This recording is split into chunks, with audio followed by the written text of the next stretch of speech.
Well, heck.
And now, here's the host of the Recovery Alley, Geoff Nienstedt.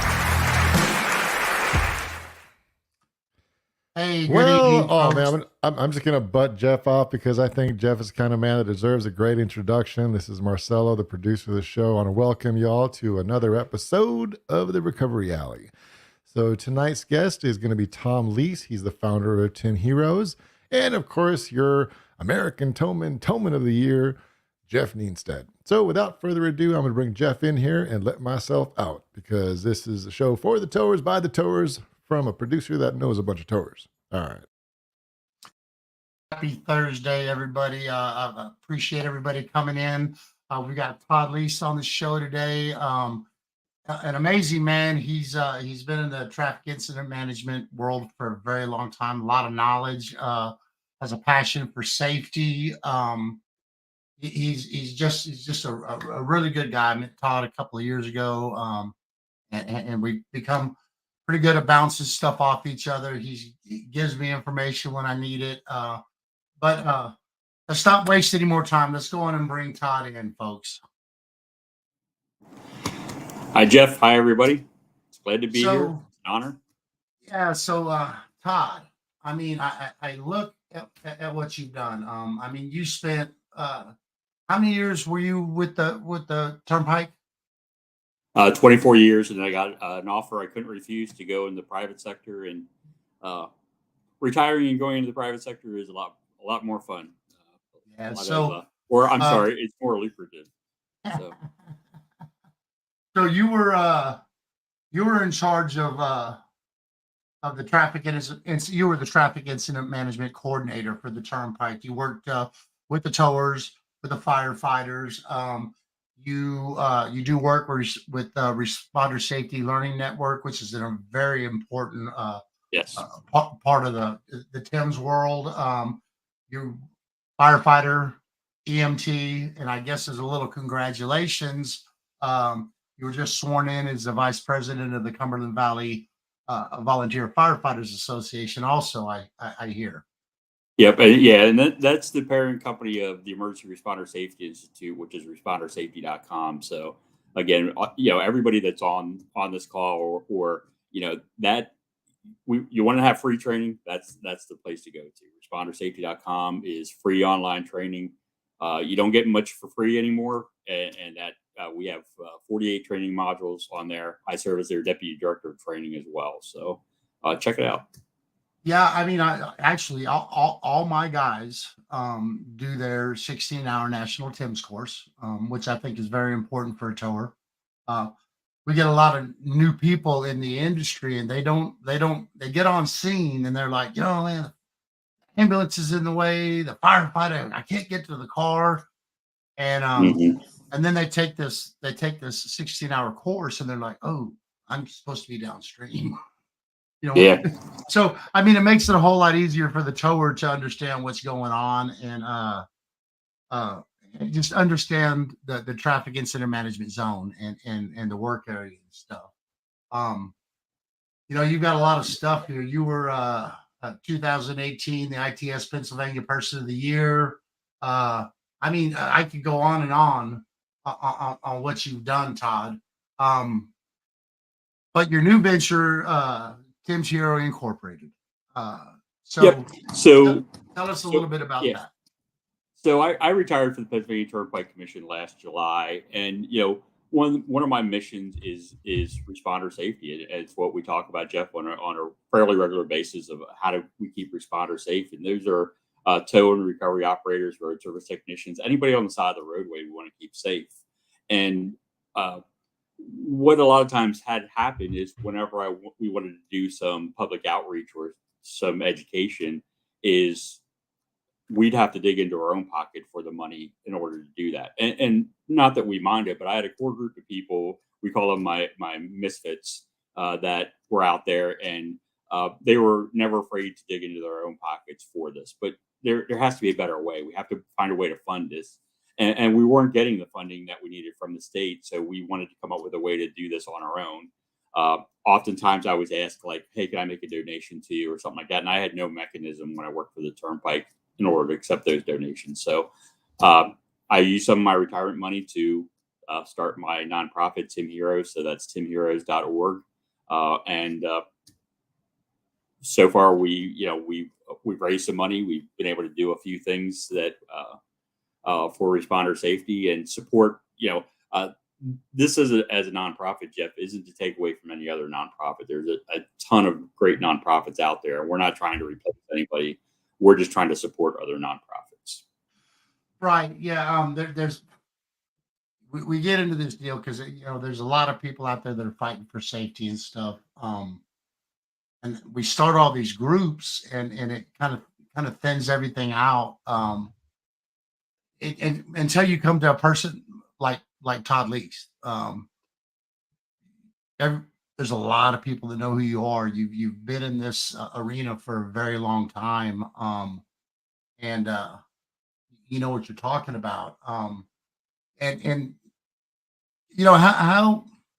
how'd you get involved with Emergency Responders Safety Network? So, as a responder, 1982. I mean, I know I look like a young kid, but I'm an old man. 1982, I joined the fire service and responded as a firefighter, as a DMT, a hazmat technician. I was a 911 operator for a number of years. And so I've always been around emergency responders and always had family that's been emergency responders.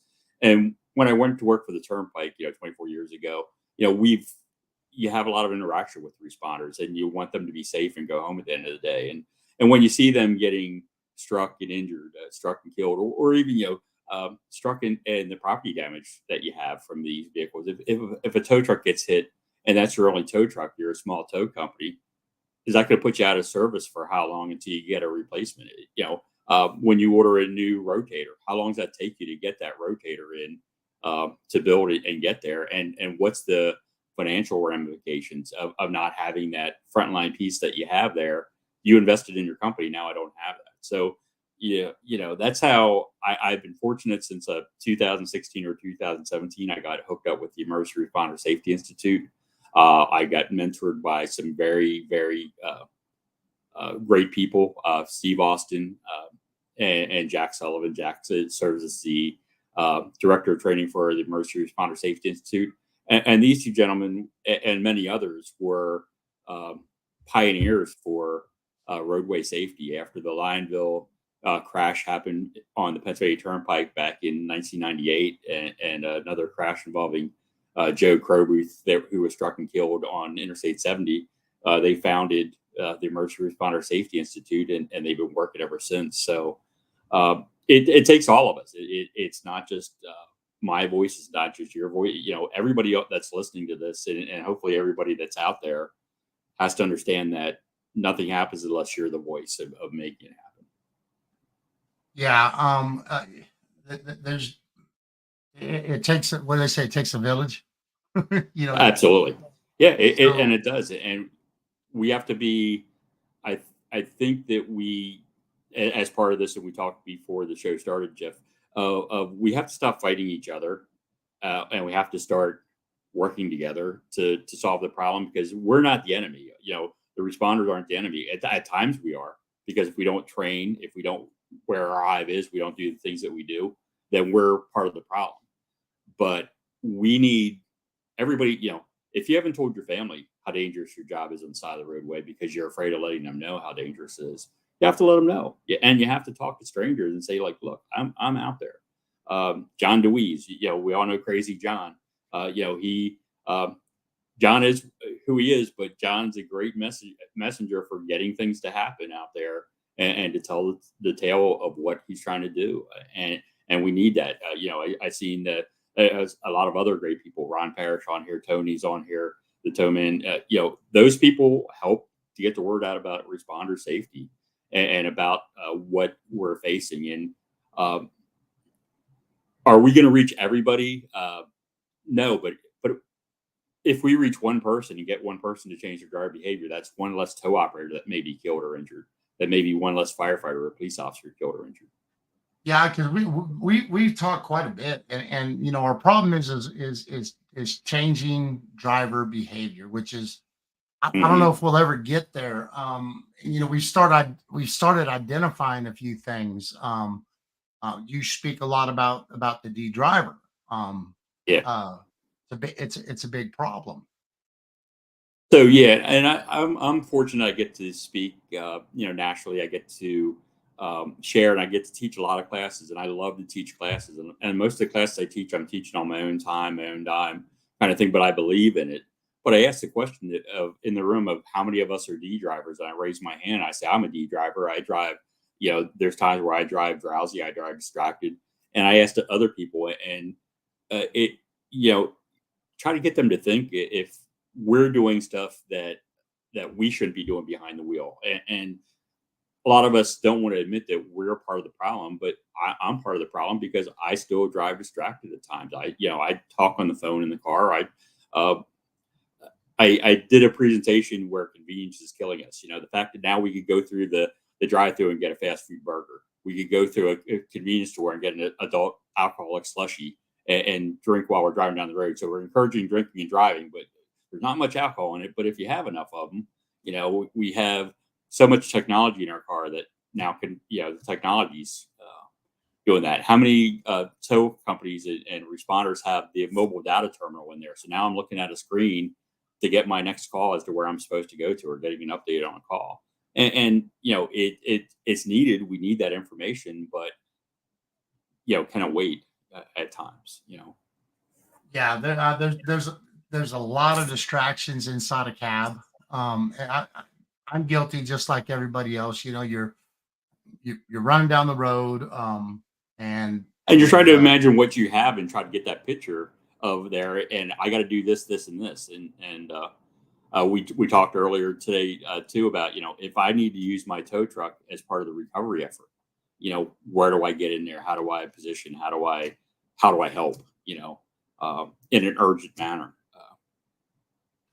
A challenge for the tow operator too is we want them there on the scene, and we want them to clear up the incident as quickly as possible, but we don't call them right away until we confirm that there's a crash out there. In Pennsylvania, it is huge on that. We use the rotation list, and I think there's time and place for the rotation list. But to me, I want the closest, most responsible operator out there that has the best equipment, that invests in their company, as opposed to somebody that may not invest in their company and may not have the training and knowledge to get that job done, and may not work safe and put us in danger by having us out there for an extra hour or two. Right. I mean, you were out there on the turnpike long enough. You knew who your go-tos were, and that's the thing. When you have that big crash, you want the A team out there.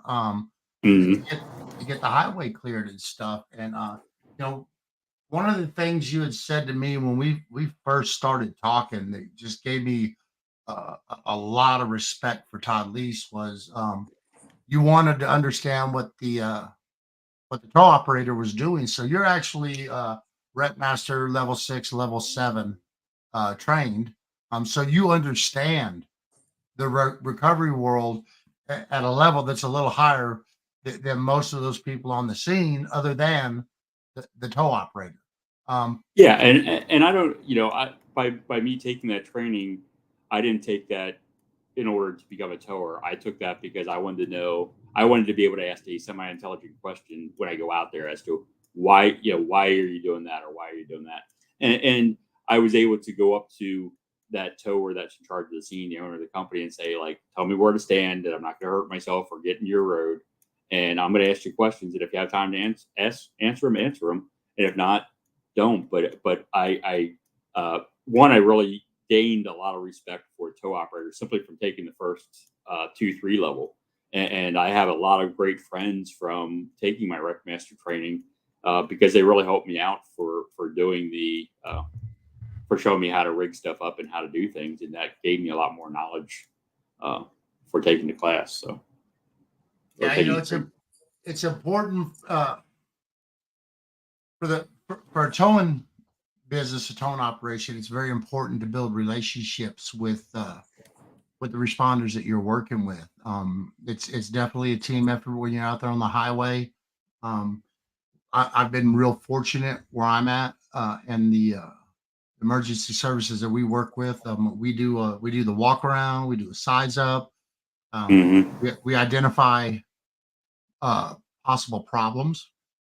We talk about that plan A, plan B, plan C, and oh shit, plan D.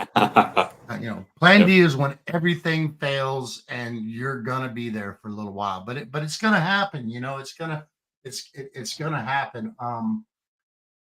We talk about we're talking about emergency responder safety. First thing I started using responder safety for was tracking struck bys. And then as I started clicking around on the website, I went, whoa, this isn't just to see who's been killed.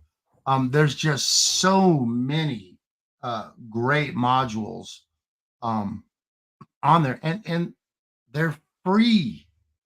Why would you absolutely. not take, I actually bonused all my drivers $100 if they went in and finished all the modules for the 16-hour course. And I had several of them that are still going back to responder safety, because they're always, they've added a bunch more to it. We try to add at least 2 or 3 new modules every year, and we use subject matter experts. So if we're working on a module, I may reach out to you, Geoff, or and say, hey, how would you like to help us with this module? We did a module. One of the latest modules we did was how does traffic incident management differ based on weather conditions? And I thought of you right away because we've had some conversations where you're out there working when it's how hot in Texas, that we don't have those temperatures, and you don't have to shovel as much snow at your instances as we do up here, but it is, so I had some experts from Texas. I think I had David McDonald, who was with TxDOT and was the TIM coordinator there. He was part of the module. I had a guy from Florida that talked about how they have to handle traffic incident management when hurricanes happen. And so I had a number of different subject matter experts that were able to help us out that, you may have to adapt to in the incident. You think you have it all worked out, and then all of a sudden you get that monkey wrench thrown in there. So it's something there. So. Right. Definitely. Go ahead, Todd. Respondersafety.com. It's free to register. Everything on that website is paid for with U.S. Fire Administration and U.S. Homeland Security grants. So when you go on there, a lot of the modules will seem like it's geared more towards fire departments, and it purposely is because that's who funds the the training. So we have to have a fire component to a lot of those, but a lot of the components are for any responders. So, and if there's a module that you want to see, feel free to reach out to us so that we could create those new modules when we have money to create the new modules. From beginning to end, from the time we start a new module to the time we finish it up, it's probably an 8-month process and involves a number of people working, a lot of checks and balances. But yeah, hopefully it's worthwhile. And there's a lot of resources available on there too for you that are on social media that you can share a message about slow down, move over, or the distractions. Keep your eye on the road when you pass by an emergency scene, because we've all been out there. Everybody that's on this call listening has been out there where somebody's come by with a phone and videotape them as they're driving past the scene and causes a secondary crash. So we know we're hands, so we don't need you to. It's so irritating when you're out there working, and I mean, we all talk about the white line. Sometimes we don't have much room. We try to let the traffic flow. And there's been plenty of times when I've been on scene and we're leaving lanes open, but there's just too many. And what really gets me is a commercial driver that comes by. And finally they'll just, we're just going to shut it down. If they want to play on their phones, they can play on their phones while they're parked. I was at a crash scene with a 5-year-old little girl that passed away, that was killed in a crash, and on the opposite side of the highway, a woman in her 50s was sitting on the passenger door jamb to film the crash scene. It's like, really? You need to post that. And I'm sure she posted it to social media. And that irritates me. And for me on social media, if somebody sends me a video of them driving and filming a scene or filming an incident, I won't use it because of the principles I have of a safety, because you're not driving safe, you're not operating safe. I don't feel it's right to post that. Right. What is one of the biggest challenges facing emergency responders relating to roadway safety? I think right now is one, getting them to take the training and having them understand that the training is just a 4-hour class or 16 modules or however you take that, and that if you don't do anything with that training, it doesn't do you any good. It's not a magic wand. It's not a secret, silver bullet. It's not going to. You need to incorporate some of those things into your training and into your everyday practice. So we need to look at our lights on our tow truck and on our emergency vehicles too bright. Right now, the LED lights that are out there are just strictly blinding us so bad. So I challenge everybody that's on this call tonight to put a high-vis vest on, go stand next to your equipment and put your lights on as if you haven't the emergency scene, and see if you can see that person, see if they're visible. And if not, if I reduce the amount of lights I have there, does that make them more visible?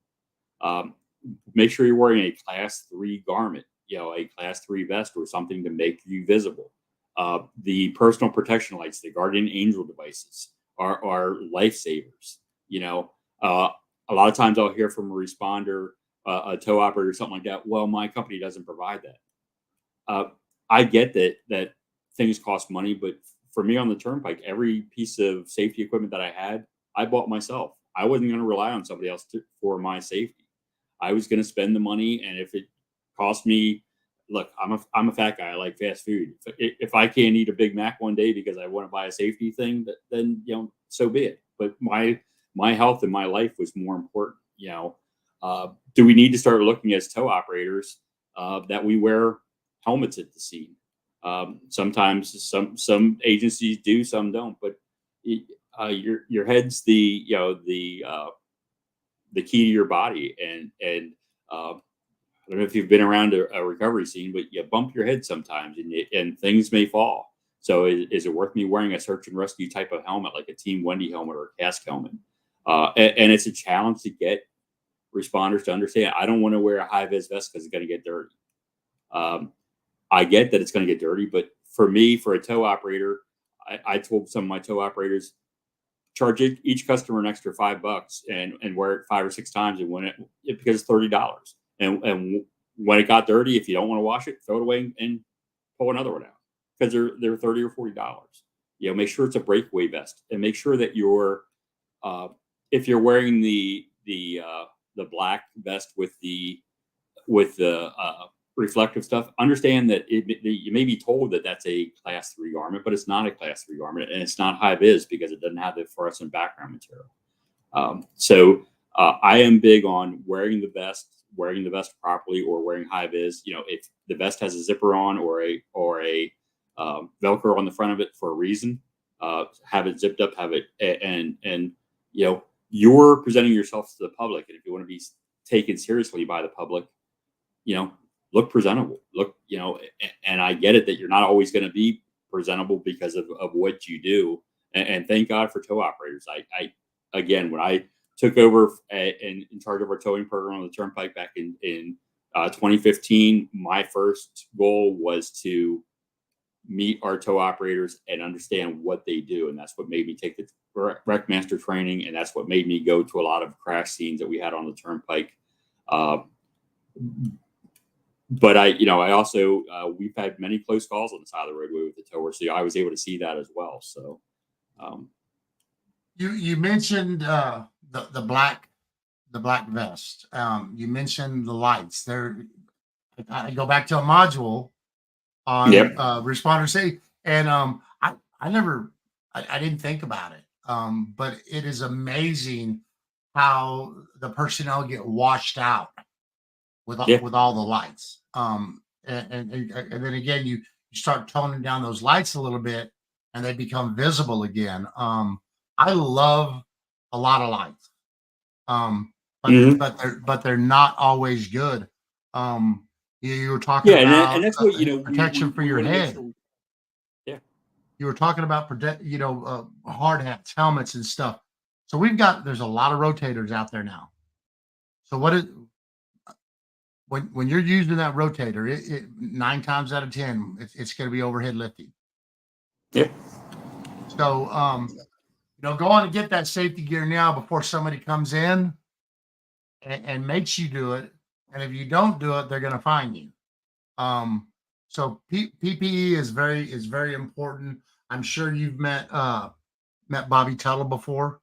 That's one of the big things during Bobby's class. You're gonna wear PPEs, and I know that there's times that somebody's got some sunglasses on or something, and he's gonna make them take them off unless he can look at them, and they're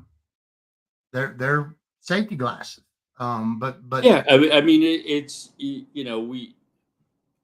we need to teach people and get them to understand the need for that. Again, somebody will say to me a lot of times, well, if I get hit, it doesn't matter if I'm wearing that high vis vest or not. But if that high vis vest, if a brake shirt like this gives you more visibility, gives you 8 to 10 seconds more visibility, that gives them a chance to steer away. It's the conspicuity. It gives them a chance to see you and react. And instead of hitting you full on, it may be a glancing blow. You could do everything right and still be injured or killed. I'm not saying that by taking Tim class, you're going to be 100% safe. I'm not saying that at all. But you can take shortcuts to safety, and we all do. What do we do? How many of us have taken shortcuts to safety when we're out there? How many of us have not put out early warning at a scene because we're only going to be on scene for 5 minutes? And then are we ever on scene for 5 minutes? So 5 turns to 10, 10 turns to 20. And finally it's a half hour and it's like, man, I should have put something out there to let people know. Well, if we get in the habit of putting that out there all the time, I like that, Dave. People spend $1 on a lottery ticket, but not spend $5 for equipment that will save their life. Exactly right.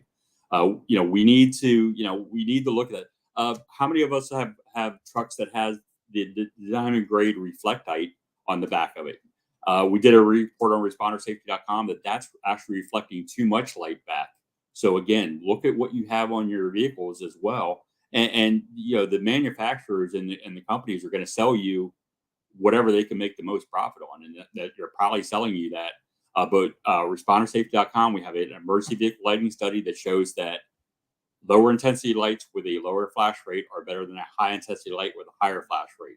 And it looks cool to have all those lights and all those bells and whistles out there, but we have to stop thinking that we want stuff to just be cool, and we have to start thinking about how to keep ourselves safe. We have to look at digital alerts like Haas Alert and those kind of devices that give us the best chance of survival when we're out there. I'm a huge advocate for Haas Alert, for Guardian Angel devices, for high vis, for helmets. Anything that's going to keep me safe and keep my friends safe on the side of the roadway, I'm going to advocate for. Right. There's just all training is just a big thing. I've got a saying: training is knowledge, knowledge is power. Yep. And that's what keeps us safe. So real quick, little pitch for Southwest Tow Operators. I'm on the board of directors there. I love the training programs they got, but we're going to run a quick video on our advanced heavy duty training course with Southwest Tow Operators.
All right, folks, we're back with Todd Leiss with Tim's Hero Incorporated. Real quick, I want to take this question. Ron Parrish and Ron, excuse me if I'm wrong. I believe Ron was American Towman of the Year 2006. I believe I could be wrong. Let's pop this question up real quick from Ron Parrish. So Ron says truckers are some of the worst offenders of the slow down, move over law. It was at the Mid America Truck Show, and found that the trucking industry that the trucking industry is aware of the issue. They acknowledge that they know why this is happening and how to fix it is a question. And you talked about John DeWeese a little bit. I mean, John is dug in and he's talked to FedEx, a lot of companies. I know he's talked to you about it. But we're seeing, when we look at the struck buys in the last several years, I think it's a higher percentage of commercial vehicles that are involved in these deaths. Yeah, and we have to keep advocating for and go to the safety officers or safety managers of these companies and be the voice. That's one of my big things of be the voice and go to those companies and say, hey, do you know that, can we make sure that during your safety briefing, all these companies have a safety advisor, a safety manager, and they give out a safety topic that they focus on. So we have to make sure that they understand what the move over law is. One of the challenges and one of the big things is that there's 50 states with 50 different move over laws. So we have to get them to understand what the move over law is, how it differs from state to state. But the primary purpose of the move over law is don't hit the responder on the side of the roadway. This is why we have to move over. Part of the problem too is some states that slow down, move over. Some states that slow down and or move over. Some states that move over. When we in Pennsylvania, we enhanced our move over law a couple years ago after tow truck operator Tyler Laudenslager got hit and killed.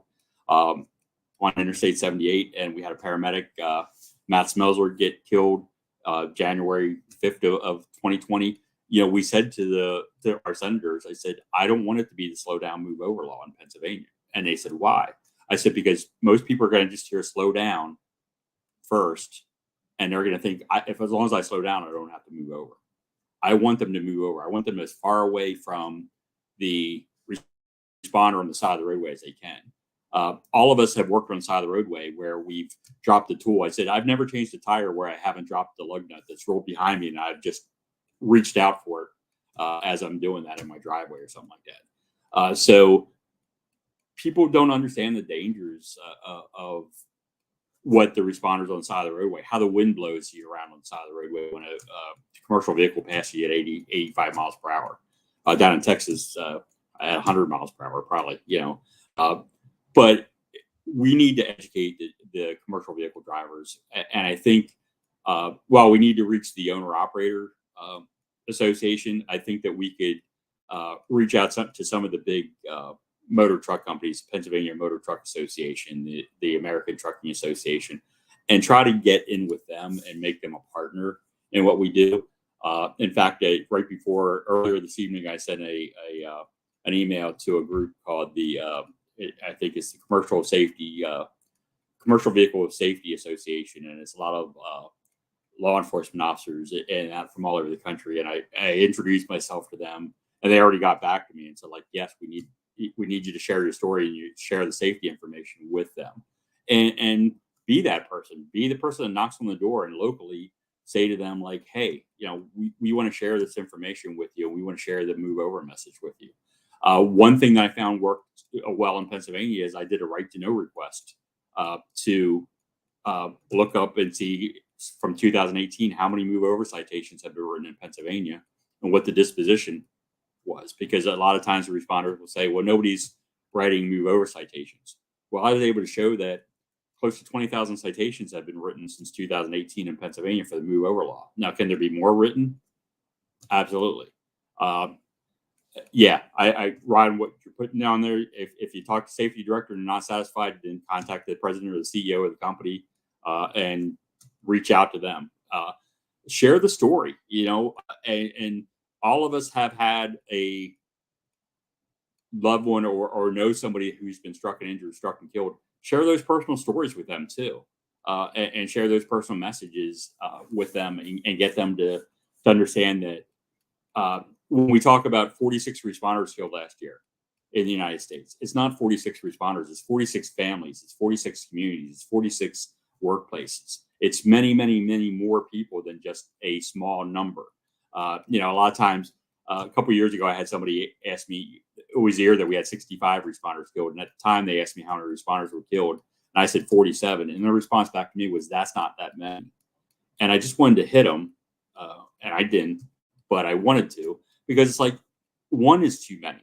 And I'm not going to be satisfied. And I'm not going to stop my safety message until we have zero responders struck and killed, even property damage. How many billions of dollars in the United States is spent each year because of struck by crashes that happen that have nothing to do with injuries?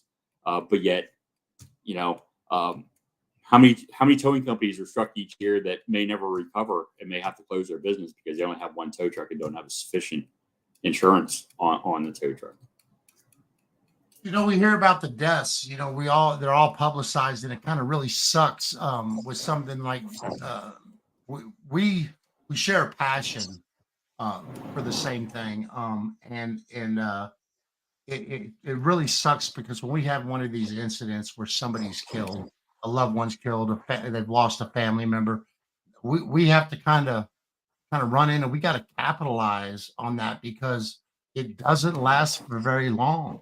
It doesn't. I had several times, but I've got cameras all over my truck, and I got one of my heavy duty guys out on IH10.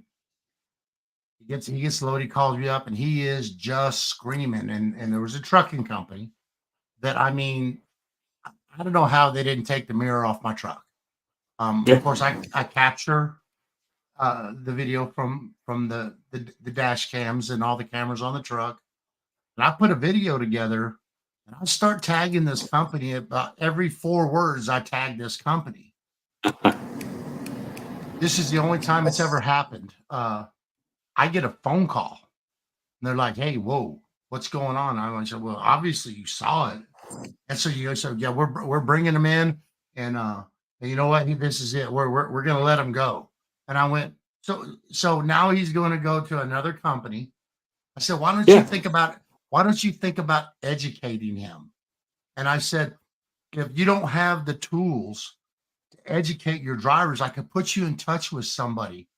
Uh, the bad thing is I've offered this to every company that I've contacted that has got too close to my drivers, and offered them the training and where to get it, and none of them have taken advantage of it. So, and I get where we're at in the world today. Um, Hard to find somebody that's going to work just an honest day's work. Mhm. They're putting people in these trucks. They shouldn't be in there. They're not educating them. They're not trained correctly. So, they're running down the highway in an 80,000-pound missile ready to kill somebody. Yeah. And And you have to think of that driver, and I'm sure most of the people that are listening to us or are participating in the podcast here understand that they're the enemy. You know, they're the person that's trying to kill you, for lack of a better word, because of their actions behind the wheel.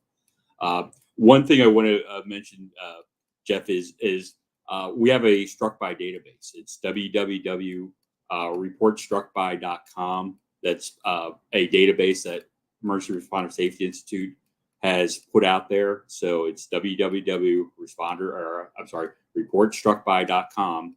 And if you have any mirror strikes, if you have any incidents, if you know of any of these incidents that happen, take the time to put it in that database. I get reports so much of struck bys, and honestly, I don't do a good job of putting it into the database simply because of how busy I am. Being retired doesn't make you have less work. It just makes you concentrate on other different things. But we need that information from that database, and we need to be able to share that with Federal Highway and with NHTSA and with the Federal Motor Carrier Association, and let them know that, like, look, you know, we need to make sure that these companies have that message. One of the things for our Tim Heroes group that we do is I have brochures that are made up that talks about the move over law. You know, so we get some information out to you that to hand out to those people when you have an event. How many of you have worked with your local communities and set up at a grocery store or a shopping center where you brought one of your trucks there and you talked to people about the move over law, and you've educated them and tried to share that information with them to try to get them to care, and maybe it's maybe you give them a little handout that shares that, and maybe, you know, I've already at times where we've given out free hot dogs, and you're going to get that hot dog, but you're also going to get some literature on the move over law or responder safety. And it's cost me, what does this cost me? How many packs of hot dogs now? Yeah. Yeah, responder safety. They've helped me out quite a few times with literature and pamphlets when we're doing a touch a truck event at one of the schools or something. I also have poker chips made up. Yeah, awesome. With the it looks just like the chip you have, you know, and our goal, 0 lives lost. That's where we want to get to. That's where we want to get to. And it's a struggle. You know, all of a sudden you think things are going good, and then it's just like, you know, just like several weeks back, it was one after another, after another, after another, Mhm. after another. And we run into these times. We're coming into Easter. There's got a lot of people traveling. You know, they need to be aware of. You see the flashing emergency lights. You need to move over one lane, slow down. What Ours is 20 miles an hour. For the longest time, I thought that was just the standard. Slow down 20 miles an hour. Last year, um, Tommy Anderson, our executive director, got a call from one of the board members from the Oklahoma Wrecker Owners Association, and said, "Hey, we want to get in touch with that guy that does your slow down, move over stuff. So I'm that slow down, move over guy, just like you are. Yeah. And I get a call from Tommy, so I call this guy up, and it blew my mind because they lost their mandated reduction in speed, Hmm. and that was because of a state trooper that was against the bill. Yeah, and it's difficult. It's we for the enhanced Pennsylvania mover law, we were up the last day of the legislative session to get the vote passed in order to do this, and up until the last hour, there was some doubt as to whether it was going to pass, and if it didn't pass, then it would have to be reintroduced during the next session. And you think, how can anybody be against the move over law? But it was like, well, it's a money grab. It's this, and you hear all these things, and it's like, no, we had we had the survivors testify, Deb Laudslager, Bob Bemis, great people that are suffering because of somebody's selfish action to kill them. The person that hit Tyler hit him at 90 miles per hour. Was driving under the influence of drugs and alcohol with his 6-year-old in the back of the car, and he only received a 2-year prison sentence, and he's eligible for parole right now. That's not right. That's not fair. We need to advocate. Pennsylvania's move over law says you must slow down to a speed of not more than 20 miles per hour, less than the posted speed limit, which is confusing as hell. So at 70 miles per hour, as long as I'm slowing down between 69 and 50, I'm complying with the law. I teach a lot of TIM classes. I've taught over 450 4-hour TIM classes. I have never had a Pennsylvania police officer get it right as to what the Pennsylvania law says you must slow down to. That's kind of bad when you have a Pennsylvania move over law and the people that are writing the citations don't necessarily know what the speed is that you have to slow down to. Now they cite more people for not moving over, but it's when they can. But we have some people that get it. We have other people that don't get it.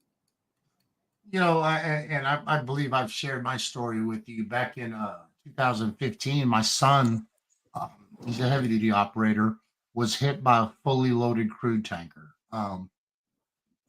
He had stepped away from the truck, so my son was a lucky one. He's fine, still running a heavy duty for me today. But he calls me back up on the phone after he notified me of the accident. He said, "Hey, I got a sheriff's deputy here. He says it's my fault, Dad." And I'm like, "Did you have your lights activated?" I did, Dad. I said, "Well, don't worry about it. It's not your fault." And it wasn't until a state trooper got on scene and had to explain to the deputy that no, they're incorporated into the move over law.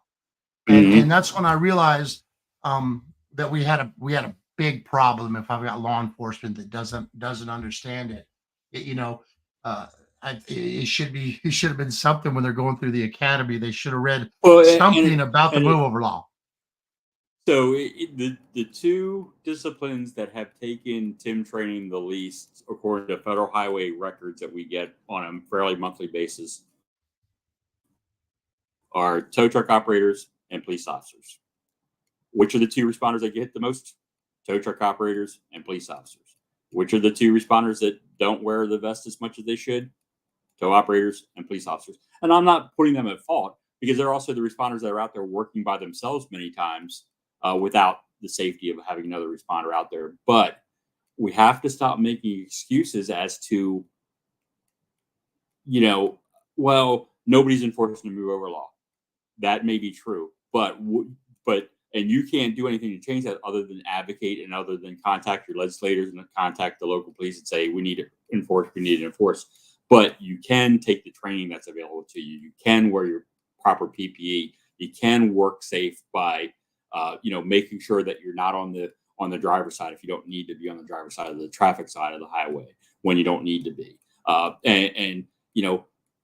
get it that we have a lot of people that are out there. You have cameras mounted on your truck, so you get some of those views. But how many responders do you see the videos on the side of the roadway where we're standing there taping, and we're saying, "Look how close traffic's passing by me." Well, don't put yourself in danger to try to film and make a point. If you have a camera mounted on the truck somewhere and you're getting that, that's fine, and they can share that. But get out of that danger zone, that zero buffer zone, as quickly as possible, so that we're not out there being the target. And make sure that if you have the ability to attend a traffic incident management meeting in your area and meet with the other responders, and we talked about doing the cross training, reach out to your local fire company if you're a tower, and say, like, hey, can I come down to one of your training nights? Usually a lot of fire companies have a training night, and can I show you the capabilities of my tow truck? Can I show you what my rotator does or my heavy wrecker does, and how I could help you to do that? And then once you do that relationship with them, then maybe say, hey, can you show me some of what you guys could do with your heavy rescue, and build that relationship, and invite the police officers there as well. And we used to do a thing on the turnpike. We called it show and tell, a meet and greet. We'd bring the people in. We have the fire companies, the police officers, the towers, everybody come together and just talk about what they offer at the scene and what they worry about at the scene, and have that conversation there as well. So yeah, Victor, that's great. We need to have those meetings with the people, and have those TIM meetings, whether it's virtual, in person, or whatever. It's key. Make those relationships. I think that, for me, is where I've had success, is being able to build those relationships and have those connections with people. And I'm fortunate. I'm a better person for having those relationships, for meeting you, Geoff, and not meeting Victor. John says I'm not allowed to be nice to Victor, but everybody else. Oh God, yeah, it's a crazy world out there. It really is. So, man, Todd, I've got a really, really, really, really important question to ask you. I sense I know where this is going to come from. Oh, there it is. That's so my alter ego. so Pickle, man. Tell us a little bit about the pickle. So I've had 34 abdominal surgeries. I've had a lot of health issues over the years, and as big as I am challenged as to what I could eat and feel good on. And dill pickles are one thing that I eat and I feel better on. So I eat a lot of dill pickles.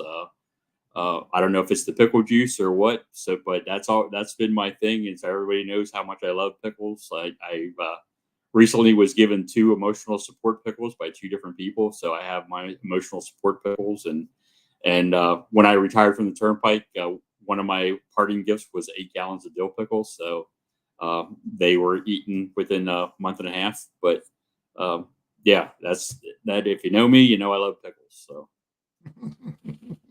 Yeah, I actually found someplace where I can get like an edible arrangement of pickles.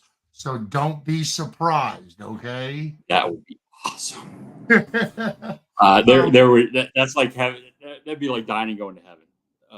I think whenever I die, I want to be put in a giant pickle casket or something like that, and take it. It's funny, and it's loud. It's some great friends, and I've been very fortunate because different people I meet, I show up for training, and they have a bag for me with dill pickles in and everything. And again, I need to have operation number 35 at some point in the near future, just because of all the scar tissue and mesh. My colon ruptured 1995, so I've had issues all those years with that, and it's caused a lot of pain and a lot of issues with trying to eat. So, but I love my pickles, so they keep me going. So. right. So everybody, we need to remember about the databases we have out there to report the struck bys, and that's getting hit by a mirror. I think you can even report close calls.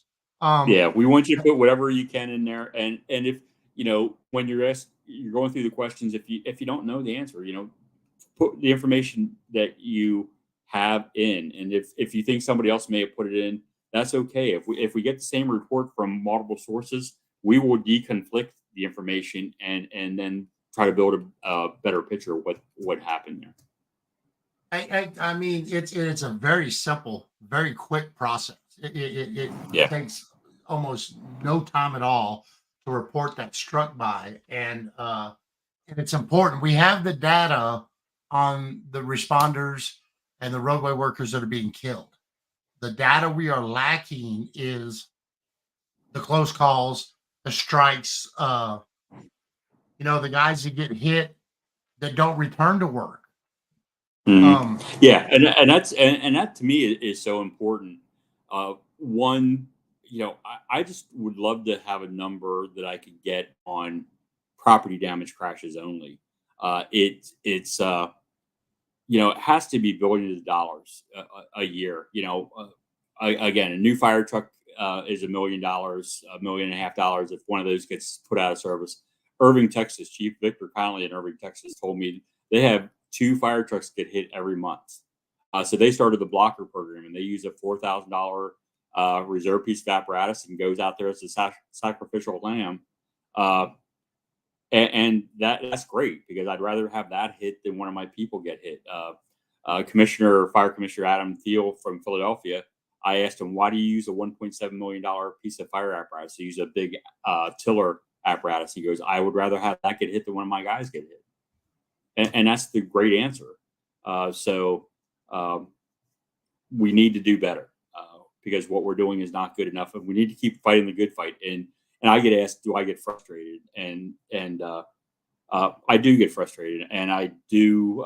And usually when I get frustrated, I will put out a very impassioned social media plea, and I put stuff out on Facebook, and I basically tell people, you need to get off your ass and do something. You need to, we need to stop being part of the problem.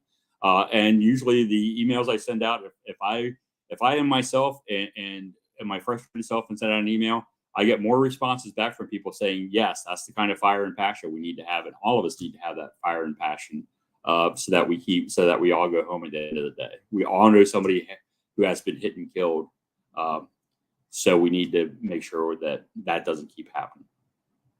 Right. Like you said, we just got to keep fighting that fight. We talked about this. It's kind of hard to say that, man, I think we're getting somewhere, because we don't want people to lose that message. I talked to you. I don't know if it was it might've been last year. And I'm like, man, Yeah. things are, it'd be nice to kind of give people kudos, but you can't.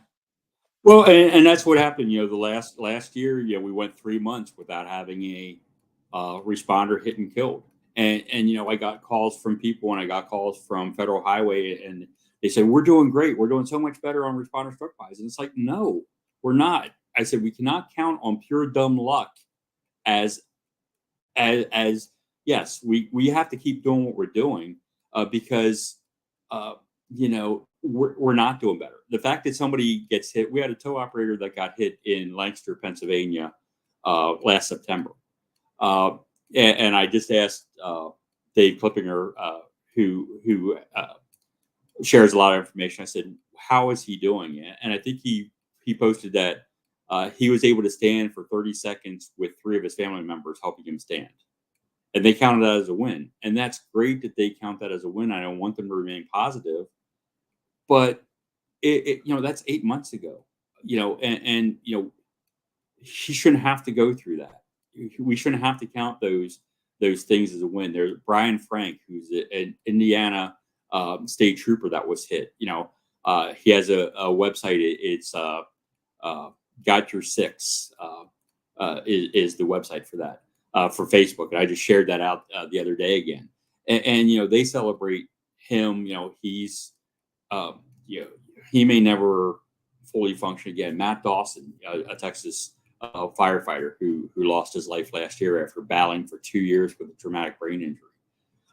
And that's why, Jeff, I want to make sure that we're wearing helmets or wearing something on our head, because a lot of these responders, your body could recover from a lot, your limbs or whatever. But if the motor of your body, your head gets hit and you have that traumatic brain injury, it takes a lot more to come back from that. So $180 search and rescue helmet could save your life and give you a chance to recover, and not be somebody who has to, your family doesn't have to spend every day at the hospital or the rehab or at home, taking care of you. They'll do it because you're their loved ones, but we have to do better. Yeah, we definitely need to do better. Well, Todd, I really appreciate you taking out the time today. And remember, everybody, check out Responder Safety Network. It's going to be at respondersafety.com. Also, remember where you can report the struck by, www.reportstruckby.com. We need the data. Also, we just flashed up real quick the National Open Commerce Safer Highway Coalition, who is leading the fight right now for the FTC rule change. Check out the new website. We'd love a little donation if you can help us out. If you want to get in touch with us, info at nocshc.com to get in touch with us. But everything's on the website right there. Help us out with that fight in Washington. And again, Todd, I really appreciate you coming on. It's great to spend some time with somebody that's got the same passion that I have.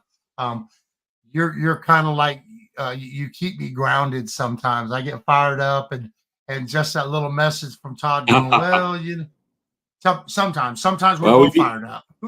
But anyways, I want to thank everybody for joining in, and we look forward to and we need that. Yes. And we look forward to seeing everybody out there. We got the Florida Tow Show coming up. We got Vegas coming up in a few weeks. Check out Southwest Tow Operators Facebook page, their new website. Everybody stay safe, and we'll see you down the road a piece, folks.